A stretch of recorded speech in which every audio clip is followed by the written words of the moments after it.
Dahil sa recession, marami ang pagbabago sa immigration New Zealand. Nakalulungkot na balita, kung naka-work visa ka, may limit na ang pagtatrabaho mo sa New Zealand.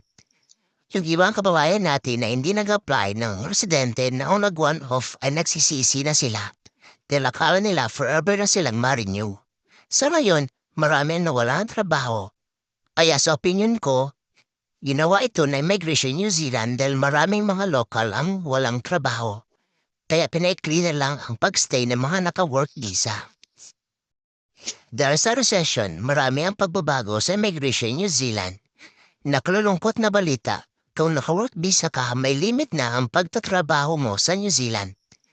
Yung ibang kababayan natin na hindi nag-apply ng residente na on nag-one-off ay nagsisisi na sila. Dahil akala nila forever na silang ma-renew. Sa ngayon, marami ang nawala ang trabaho. Kaya sa opinion ko,